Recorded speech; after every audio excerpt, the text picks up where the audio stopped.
El siguiente tipo de pregunta que vamos a exponer a continuación son las preguntas de tipo comprensivo.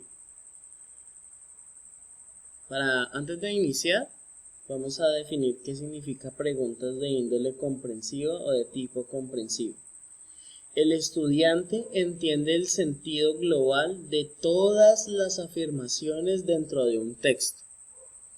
Entonces, aquí lo que se necesita es entender cómo las proposiciones, que son en términos generales partes de la macroestructura, se unen desde lo particular para darle un sentido global a todo el texto. En este caso no es tan importante tener en cuenta cada una de las proposiciones, sino comprender de manera general qué es lo que nos quiere decir el texto. En la pregunta 8 del texto anterior se puede afirmar que Odiseo es para Circe. Cuando encontramos tipos de preguntas que nos digan se puede afirmar que, siempre nos están exigiendo a nosotros una conclusión a partir de una comprensión lectora, ya sea de una sola proposición en relación con todo o todo en relación a un par de proposiciones. Entonces, la comprensión lectora es la capacidad de entender lo que se lee, tanto en referencia al significado de las palabras que forma un texto y el sentido dentro y fuera del argumento total. Para esto, nosotros vamos a hacer el siguiente ejercicio. Y me contestó la divina entre las diosas, hijo de Laertes del linaje divino, Odiseo de mil trucos. Entonces, cuando dice simplemente se puede afirmar que Odiseo es para Circe, aquí lo que están diciendo es, en términos generales, cómo describe Circe a Odiseo. Digamos que sería la manera como podríamos descubrir el tópico del discurso de este enunciado. Ahora, tenemos unas opciones: inteligente y sabio, noble y adivino, divino y triste, noble y astuto. Entonces empecemos por la A. Inteligente y sabio. En términos generales, estas dos resultarían ser un sinónimo. Sin embargo, ninguno de los elementos que encontramos aquí habla de la inteligencia de Odiseo.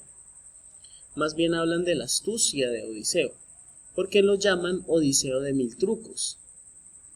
Este Odiseo de mil trucos, que es la proposición 2.3, ¿cierto? Podemos verlo entonces que es uno de los elementos que ya nos determina cómo debemos ir rastreando la información, comprendiendo la información. Como lo dice la comprensión lectora, nosotros debemos encontrar las referencias del significado, pero no solamente del significado que forma el texto, sino del sentido que tiene el texto fuera y dentro del argumento. Entonces, dentro del argumento decimos de linaje divino, Odiseo de mil trucos.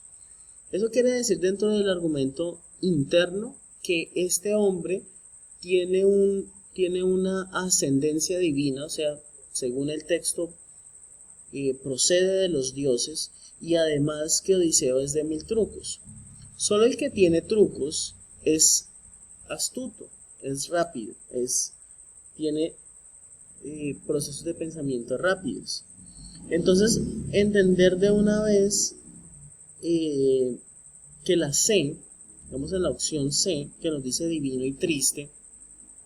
Decir divino y triste, o decir en términos generales triste solamente, es una descripción muy vaga acerca de Odiseo, porque Odiseo no siempre está triste. Además, esta emoción no siempre describe a una persona. Debemos buscar adjetivos que describan a esa persona. Así que la palabra triste es una emoción, no es un adjetivo. Por ende, Odiseo no siempre está triste. En términos generales podemos decir que divino es correcto, ¿cierto? O que noble y adivino, pero adivino es otro tipo de cosa. Adivino es cuando una persona auguria el futuro, o predice el futuro, o trata de ver el futuro con algún artilugio. Entonces todos estos adjetivos toca ponerlos de una vez en evaluación. Triste y divino, no, porque triste es una emoción.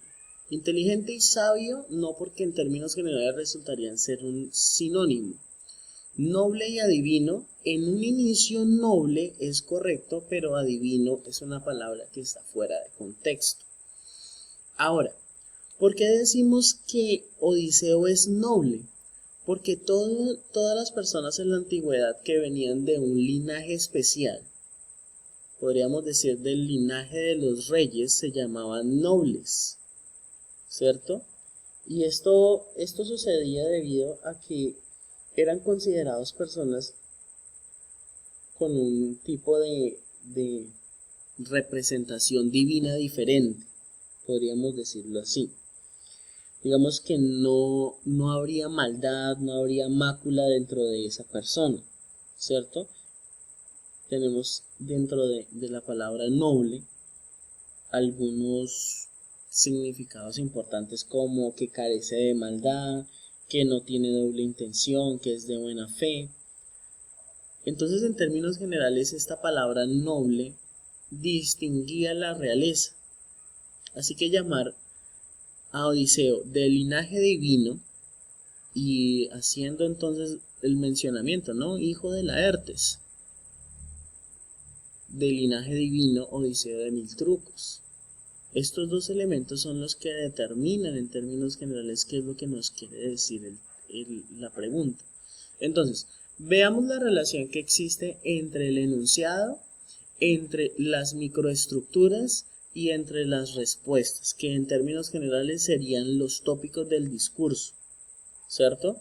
Entonces, decimos, del texto anterior se puede afirmar, necesitamos una conclusión. De linaje divino, Odiseo de mil trucos, son los dos elementos más importantes que se pueden volver adjetivos de Odiseo. Y noble y astuto, porque procede de una realeza, procede de un tipo de linaje noble, y astuto porque dentro de su repertorio tiene mil trucos. Entonces digamos que esta sería la manera más adecuada de solucionar esta pregunta de tipo comprensiva, que como estamos hablando no necesitamos rastrear tanto las proposiciones una por una. Eso es en las preguntas de tipo interpretativo. Aquí lo que nosotros estamos buscando es encontrar las referencias específicas que tengan sentido dentro del texto y fuera del texto, para que nosotros podamos hacer un proceso de comprensión. Ya, entendiendo comprensión no solamente como el ejercicio de entender qué es lo que sucede dentro del texto, sino cuáles son las relaciones que existen entre el mundo o el conocimiento del mundo, todos los elementos del mundo, la cosmovisión y los elementos que nos ofrece el texto para analizar.